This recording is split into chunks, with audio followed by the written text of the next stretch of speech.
Hello friends, नमस्कार। मैं संदीप आपका अपने यूट्यूब चैनल संकल्प विद संदीप में स्वागत करता हूं। आज हम लोग हिस्ट्री का पहला क्लास शुरू करने जा रहे हैं। उसमें हम लोग आधुनिक भारत को पहले कवर करेंगे। आप जानते हैं कि इतिहास किसी एक दिन या एक कारणों से उसका परिणाम नहीं मिलता। इतिहास एक ऐसी विषय वस्तु है जिसमें अनेकों घटनाएं जुड़ी हुई होती हैं और उन घटनाओं के धीरे धीरे क्रम हमारे इतिहास को आगे ले जाती हैं। एक दौर ऐसा आया भारतीय इतिहास में कि जब यूरोपीय कंपनियों ने इसे भारत को अपना अखाड़ा बना लिया।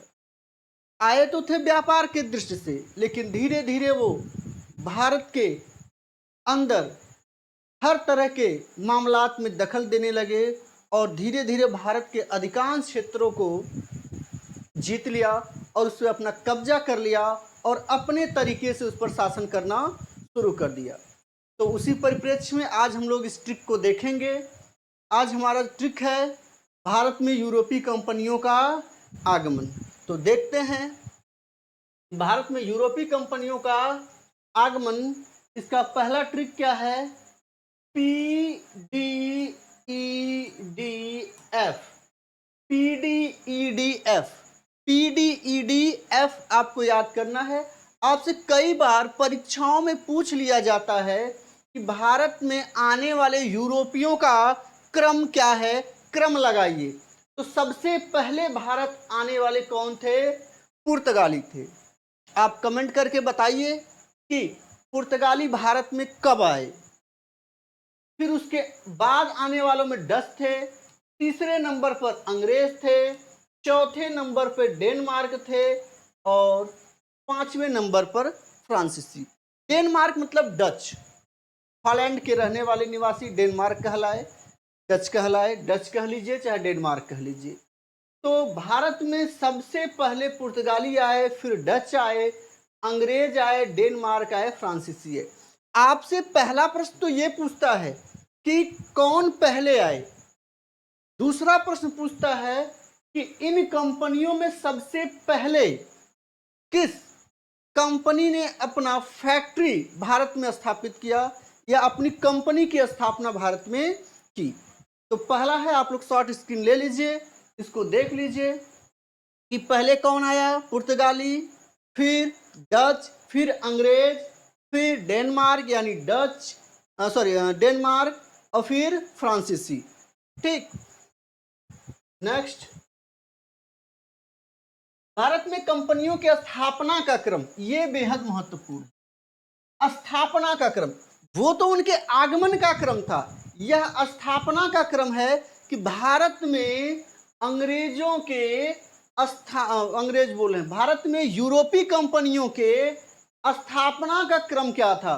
तो सबसे पहले स्थापना पुर्तगाली ईस्ट इंडिया कंपनी की थी। फिर अंग्रेजों ने 1600 ईस्वी में अपनी कंपनी स्थापना की, फिर डच ने और फिर डेनमार्क 1616 में। डच, यही डच हैं जिनको हॉलैंड के निवासी कहते हैं, हॉलैंड या नीदरलैंड भी आप इनको कह सकते हैं, नीदरलैंड के निवासी डच। और फिर फ्रांस। आपसे एक प्रश्न यहाँ यह भी पूछता है कि भारत सबसे पहले कौन सी कंपनी आई और सबसे बाद में कौन सी कंपनी यहाँ से जाती है। तो कमेंट में जरूर बताइए कि सबसे पहले तो पुर्तगाली आए, सबसे बाद में कौन गया और कब गया, ये जरूर बताइएगा आप लोग। हम आशा करते हैं कि इसका कमेंट आप लोग जरूर करेंगे कि पहले पुर्तगाली आए, फिर जो आपका क्रम था कि PDEDF, देखिए कम आने का क्रम PDEDF था, लेकिन स्थापना का क्रम क्या है? PEDDF है। ठीक, डच और डेनमार्क ध्यान रखिएगा, बाकी में दिक्कत आपको नहीं होगा। डच पहले आए और डेनमार्क बाद में आए थे। तीसरा है पुर्तगाली वायसरायों का क्रम, मोस्ट इंपॉर्टेंट। आपका हाल ही में एग्जाम होने वाला है PET का, आपको इसका क्रम लगाने के लिए दे सकता है कि चलिए बताइए पुर्तगाली वायसरायों का क्रम क्या था, कौन सा वायसराय पहले आया। तो ध्यान दीजिएगा, फ्रांसिस्को डी अल्मिंडा यह प्रथम पुर्तगाली वायसराय था।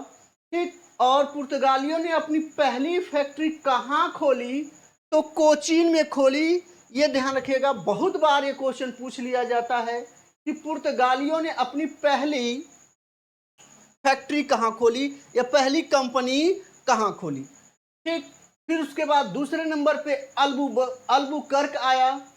अल्बुकर्क ने गोवा को जीत लिया। अल्बुकर्क ने क्या किया, गोवा को जीत लिया। यह भी प्रश्न बनता है कि गोवा को किस वायसराय ने, किस पुर्तगाली वायसराय ने जीत लिया था, तो किसने जीता था, अल्बुकर्क। जबकि डी कान्हा तीसरा वायसराय था। डी कान्हा तीसरा वायसराय था। इसने गोवा को अपना क्या बना लिया था, मुख्यालय। आपसे प्रश्न पूछता है कि गोवा को किस पुर्तगाली प्रशासक ने यानी पुर्तगाली गवर्नर ने अपना मुख्यालय बनाया, तब ये मुख्यालय के रूप में क्या हो जाएंगे आपके, डी कान्हा। लेकिन गोवा को जीता किसने, अल्बुकर्क ने जीता। ये बेहद महत्वपूर्ण है। आइए इसमें नोट है, नोट को हम लोग देखते हैं कि पहला पुर्तगाली वायसराय जो था वो कौन था, फ्रांसिस्को डी अल्मिंडा था।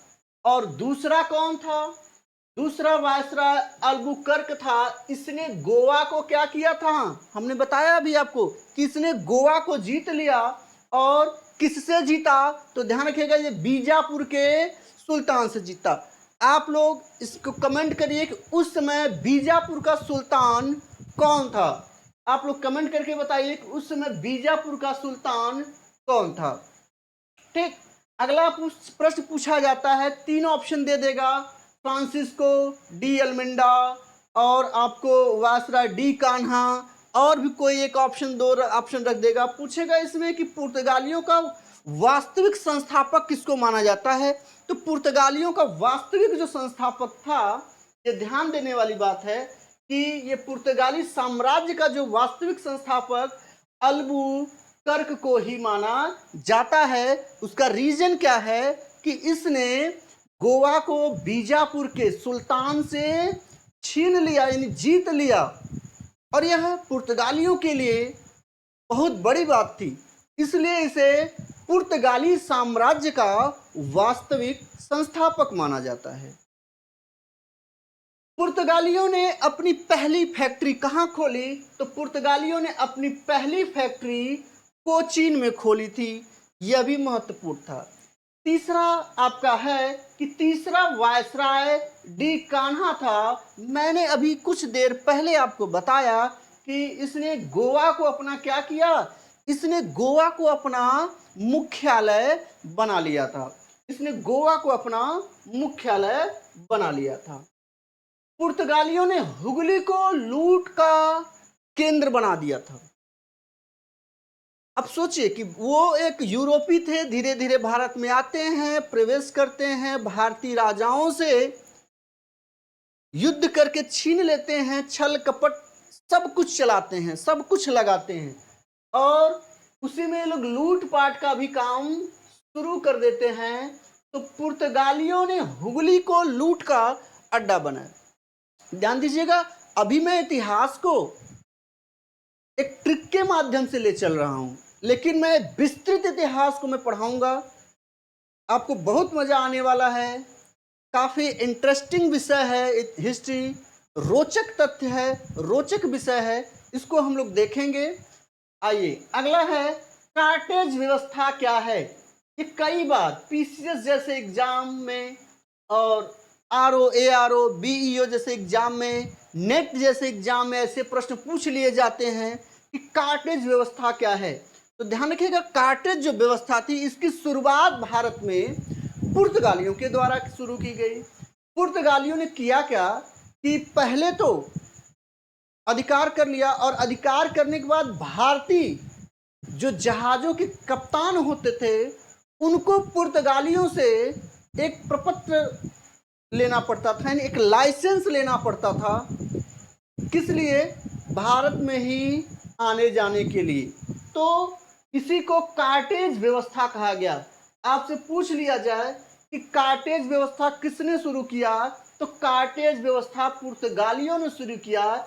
इसमें भारतीय जहाजों के कप्तानों को गोवा के वायसराय से लाइसेंस लेना पड़ता था। सोचिए कि भारतीयों को अपने ही देश में इन पुर्तगालियों से लाइसेंस लेना पड़ता था। आप समझ सकते हैं। अगला डच। अभी डचों के बारे में हमने देखा कि डच, इन्हीं को हॉलैंड या नीदरलैंड वासी कहते हैं। इनका ट्रिक क्या है कि डच मामूली थे। तो डच ईस्ट इंडिया कंपनी की स्थापना कहाँ हुई थी? तो डच ईस्ट इंडिया कंपनी की स्थापना मसूलीपट्टनम में हुई थी। मसूलीपट्टनम कहाँ पर है स्थित? तो आंध्र प्रदेश में। कई बार पूछा जाता है कि डच ईस्ट इंडिया कंपनी ने अपनी स्थापना कहाँ करी? तो डच ईस्ट इंडिया कंपनी ने अपनी स्थापना, अपनी कंपनी की स्थापना मसूलीपट्टनम में की, जो कि आंध्र प्रदेश में पड़ता है। ठीक। अगला, अंग्रेज और फ्रांसीसियों की पहली फैक्ट्री कहाँ हुई? इसके डचों की पहली फैक्ट्री तो आपने मसूलीपट्टनम पढ़ा। अंग्रेजों ने अपनी पहली फैक्ट्री और फ्रांसीसियों ने अपनी पहली फैक्ट्री कहाँ स्थापित की? तो ध्यान दीजिएगा, अंग्रेजों ने और फ्रांसीसियों ने अपनी पहली फैक्ट्री सूरत में स्थापित की। कहाँ स्थापित की? सूरत में स्थापित की। अंग्रेजों ने अपनी पहली कंपनी 1613 में स्थापित की, जबकि फ्रांसीसियों ने अपनी कंपनी 1668 में स्थापित की। दोनों ने अपनी पहली कंपनी सूरत में ही स्थापित की थी, बस इनका वर्ष अलग है। अंग्रेजों ने 1613 में और फ्रांसीसियों ने 1668 में।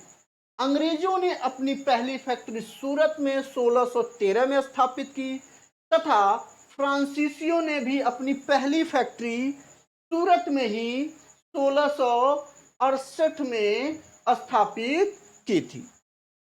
ठीक। इसके पहले हमने क्या देखा कि डच ईस्ट इंडिया कंपनी ने अपनी पहली कंपनी कहां स्थापित की? मसूलीपट्टनम में। अंग्रेजों ने कहां की और फ्रांसीसियों ने कहां की? सूरत में। तो ध्यान दीजिएगा इसको। नीला जल योजना सॉरी, नीला जल योजना, ब्लू वाटर नीति यानी ब्लू वाटर प्लान किसने शुरू किया? कहां से शुरू हुआ? आपसे प्रश्न पूछा जा सकता है ये कि बताइए ब्लू वाटर नीति किसने शुरू किया? तो ब्लू वाटर नीति पुर्तगाली शासक यानी गवर्नर फ्रांसिस्को डी अल्मेंडा ने शुरू की। ठीक। तो पुर्तगाली कंपनी का नाम क्या था भैया? आपसे पूछ सकता है कि पुर्तगाली कंपनी का नाम बताइए। तो पुर्तगाली कंपनी का नाम एस्तांडो द इंडिया था। आप कमेंट करके एक प्रश्न का हमारे उत्तर और दीजिए कि अंग्रेजी ईस्ट इंडिया कंपनी का पूरा नाम क्या था? कितने लोग जानते हैं? कमेंट में जरूर बताएं।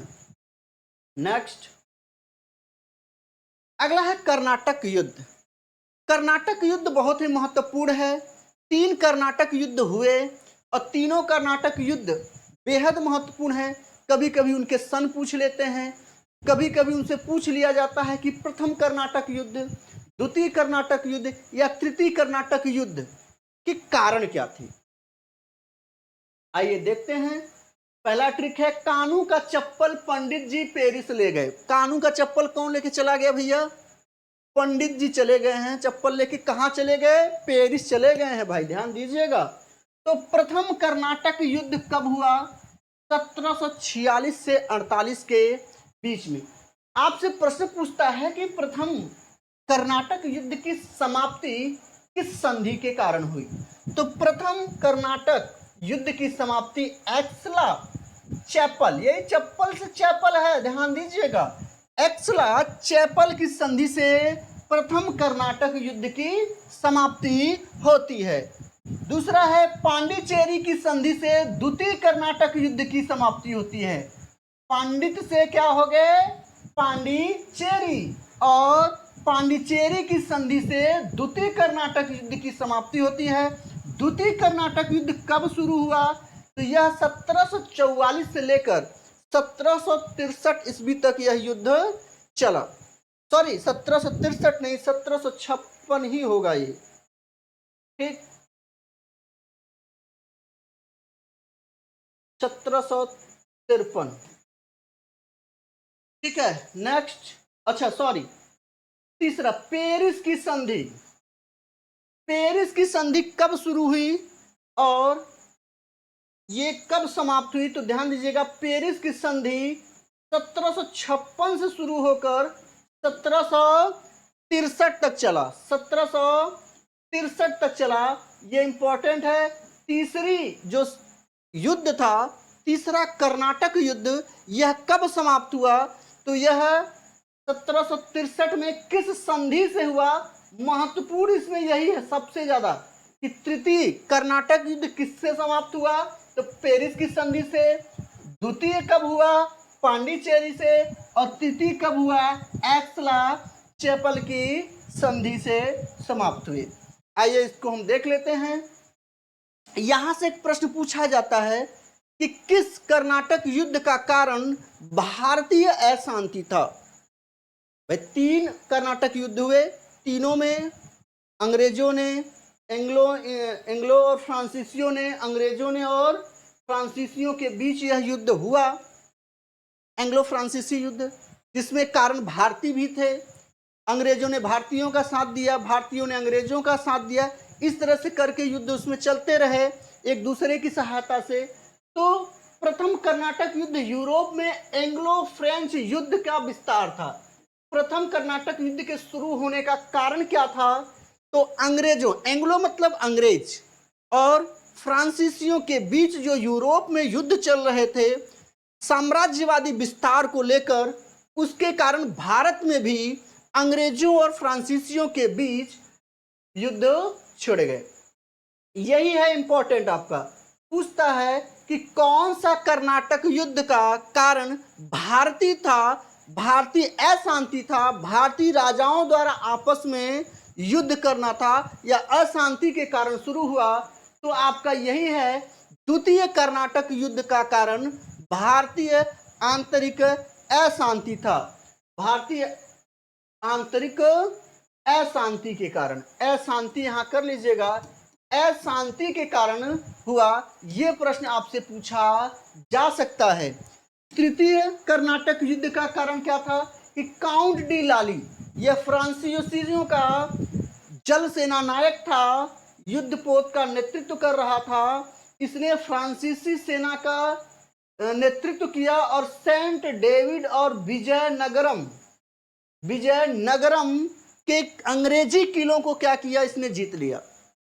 इसने अंग्रेजों के 2 किलों यानी 2 किले पर अधिकार कर लिया, सेंट डेविस और विजयनगरम पर कर अधिकार कर लिया। इसके जवाब में अंग्रेजों ने आक्रमण किया और फ्रांसीसियों को बहुत भारी क्षति उठानी पड़ी थी। इसको हम, इस इतिहास को हम लोग अभी तो ट्रिक के माध्यम से देख रहे हैं, इसको हम विस्तार से पढ़ेंगे। ठीक, अगला है वास्को डी गामा। भारत किसकी मदद से या किसकी सहायता से आया? तो वास्को डी गामा अहमद इब्न मजीद की सहायता से भारत पहुंचा था। यह प्रश्न आपके लिए इंपॉर्टेंट है। कहां पहुंचा? भारत के कालीकट बंदरगाह पर पहुंचा। यहीं पर जैकोब जमोरिन ने इसका भव्य स्वागत किया। किसका भव्य स्वागत किया? वास्को डी गामा का। वास्को डी गामा आया कब? 1498 ईस्वी में आया। और प्रश्न पूछता है कि यह भारत कितनी बार आया? तो यह भारत 3 बार आया था। यह ध्यान दीजिएगा। अंतिम बार वह मई 1524 में, अंतिम बार वह आया मई में नहीं, मई अप्रैल मार्च, लगभग वो मार्च में आया। और 3 महीने के बाद ही उसकी 1524 में, मई 1524 में इसकी कहाँ मृत्यु हो गई? कोचीन में या कोच्चि में मृत्यु हो गई और यहीं पे इसको दफना दिया गया। ये कई बार ये प्रश्न पूछा जाता है कि वास्को डी गामा को कहाँ दफनाया गया। अब आपके लिए एक प्रश्न है कि भाई वास्को डी गामा तो भारत आया चला गया होगा, ये तमाम प्रकार की बातें, लेकिन आपको बता दें कि इसकी मृत्यु भारत में हुई और भारत में ही इसको दफना दिया गया। कोच्चि में यानी कोचीन में इसको दफना दिया गया। यह भारत 3 बार आया था और भारत में इसका स्वागत किसने किया, तो जमोरिन ने किया था। ये ध्यान देने वाली बात है।